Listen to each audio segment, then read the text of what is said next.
पहले लिथियम, फिर यूरेनियम और उसके बाद अकूत सोना। अब भारत की जमीन ने उगल डाला वो बेशुमार भंडार, जिसके कुछ ग्राम से ही दुनिया के चौधरी बन गए कई देश। दुनिया का सबसे दुर्लभ खजाना भारत के लगा हाथ। दोस्तों, इस वक्त भारत के साथ कुछ ऐसा हो रहा है कि भारत अगर रांग पर भी हाथ डाल रहा है तो वो भी सोना बनकर सामने आ रहा है। पहले भारत ने लिथियम खोजा, वो भी इतना कि संभले नहीं संभल रहा। इसके बाद भारत टॉप 3 कंट्री में बन गया जिसके पास इतना लिथिय रिजर्व है। उसके बाद भारत में यूरेनियम के अकूत भंडार मिलने लगे। इसके बाद राजस्थान में दनादन तांबे के भंडारों का पता चलने लगा। उसके बाद सोने के भंडारों का, यानी कि यह सिलसिला लगातार चल रहा है। लेकिन दोस्तों, भारत ने अब जो खनिज खोजा है, जो खनिज भारत के अनायास से ही हाथ लगा है, उसने तो सबके तोते उड़ा दिए। किसी को यकीन नहीं हो रहा है कि जिसका कुछ ग्राम ही बहुत मुश्किल से मिलता है, भारत ने तो उसका पूरा का पूरा भंडार खोज निकाला। जी हां, यह इतना ज्यादा दुर्लभ खनिज है और इसमें इतनी ज्यादा ताकत होती है कि किसी भी देश की काया पलट सकता है।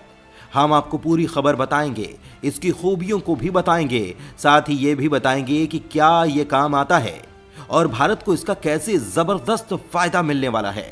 ये सब कुछ बताएंगे, तो वीडियो पर बने रहिएगा आखिर तक। भारत की धरती ने फिर उगला बेशकीमती भंडार। लिथियम के बाद इस बार मिला टेंटालम का भंडार। दोस्तों, भारत में जिस खनिज की खोज हुई है उसने तो सारा का सारा सिनेरियो बदल दिया, क्योंकि एक ऐसा रेयर अर्थ मटेरियल पाया गया जिसके होने का भारत में कोई चांस नहीं था। और यकीन मानिए कि इस मेटल में इतनी ताकत है कि भारत की इकोनॉमी को तगड़ा उछाल दे सकता है। कैसे, वो हम आपको बताते हैं। दरअसल खबर कुछ इस तरह से है कि भारत के पंजाब राज्य के रूपनगर जिले में एक आईआईटी है जिसका नाम है आईआईटी रोपड़। और इस आईआईटी के लोग काफी लंबे समय से सतलुज रिवर पर स्टडी कर रहे थे। इसमें यह देखा जा रहा था कि इसमें जो बाढ़ आती है, पानी ज्यादा कम होता है तो ये कैसे बिहेव करता है, मिट्टी का कटाव कैसे होता है, यानी कि इसको लेकर पूरा डेटा कलेक्ट किया जा रहा था ताकि भविष्य में ये काम आ सके। लेकिन इस रिवर में खोज के दौरान वैज्ञानिकों को मिला एक बहुत ही खास प्रकार का मेटल जो इस नदी में पाया जाता है, जिस पर कभी ध्यान ही नहीं दिया गया। और ये मेटल था टेंटालम। और यकीन मानिए, इसकी खोज ने पूरी दुनिया को चौंका दिया, क्योंकि ये कोई आम मेटल नहीं, ये रेयर अर्थ मेटल है और ये बहुत ही ज्यादा खास है। वो इसीलिए क्योंकि ये बहुत ही ज्यादा मजबूत मेटल माना जाता है। अब कितना मजबूत है ये भी समझ लीजिए।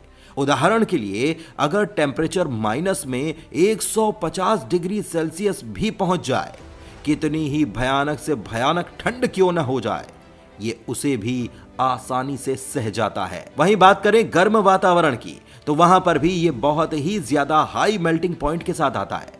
इसका जो मेल्टिंग पॉइंट है वो 3020 डिग्री सेल्सियस है।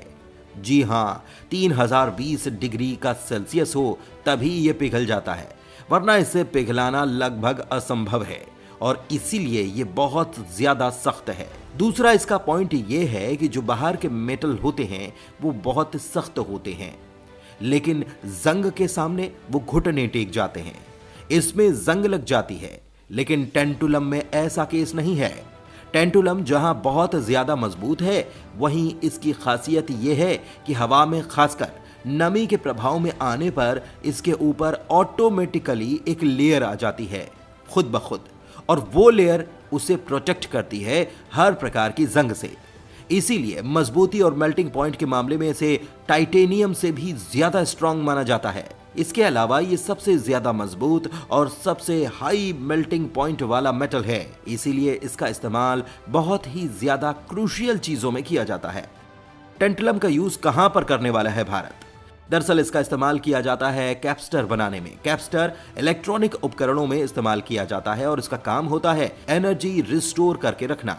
और इस खास मेटल की बात यह है कि यह सबसे ज्यादा एनर्जी रिस्टोर करने की क्षमता रखता है और इसीलिए बताया जा रहा है कि जो आने वाली तमाम टेक्नोलॉजी होगी उसमें इसी के बने उपकरणों का इस्तेमाल किया जाएगा, यानी कि भविष्य टेंटुलम का है। वहीं इसके अलावा इसके हाई मेल्टिंग पॉइंट और मजबूत होने के कारण इसका इस्तेमाल किया जाता है केमिकल प्लांट में, न्यूक्लियर पावर प्लांट में, एरोप्लेन्स में और सबसे खास बात मिसाइल और तमाम तरह के हथियार बनाने में। इससे आप समझ सकते हैं कि ये कितना ज्यादा कीमती मेटल होने वाला है भविष्य में। और अब आता है इस मेटल का सबसे बड़ा पॉइंट। दरअसल ऐसा नहीं कि इसका इस्तेमाल सिर्फ मिलिट्री के लिए किया जाएगा या फिर इंडस्ट्री के लिए किया जाएगा, जबकि इसका इस्तेमाल आम लोगों के लिए भी किया जा सकता है। वो इसलिए क्योंकि हाल ही में अमेरिका के डिपार्टमेंट ऑफ एनर्जी ने यह भी बताया कि टेंटलम की एक बहुत ही खास बात ये पाई गई कि ये आदमी के जो बॉडी फ्लूइड्स होते हैं, यानी कि हमारे शरीर के अंदर जो अलग अलग तरह के फ्लूइड हैं, जो हमारे टिश्यू होते हैं, यानी कि हमारा जो मांस होता है, उसके साथ किसी भी प्रकार का ये रिएक्ट नहीं करता। यानी कि आपने इसे बॉडी में डाला तो किसी भी प्रकार का बॉडी को नुकसान नहीं पहुंचेगा, जबकि बाकी दूसरे जो मेटल होते हैं वो नमी या हमारे शरीर के फ्लूइड या फिर हमारे शरीर के जो टिश्यू होते हैं उनके साथ अलग अलग प्रकार से रिएक्ट करते हैं, जिससे कि बॉडी को नुकसान भी होता है, अन्य प्रकार की बीमारियां हो सकती हैं। हालांकि टेंटलम ऐसा नहीं करता। इसके लिए इसका इस्तेमाल आर्टिफिशियल जॉइंट बनाने में, सर्जिकल इक्विपमेंट्स में और इसके अलावा इम्प्लांट्स में, यानी कि जैसे कि गले की किसी की हड्डी टूट गई, वहां पर आप इसे रॉड के रूप में डाल सकते हैं, या शरीर का कोई जोड़ टूट गया, वहां पर हड्डी जैसा शेप देकर इसे इम्प्लांट किया जा सकता है। इसका कोई नुकसान नहीं होता। उल्टा जो इसका मेल्टिंग पॉइंट है वो बहुत हाई है, बहुत मजबूत है और बहुत ज्यादा हल्का भी। ऐसे में देखें तो टेंटलम आम लोगों से लेकर बड़ी बड़ी इंडस्ट्री और सेना के हथियारों तक हर जगह इस्तेमाल होने लायक मटेरियल है।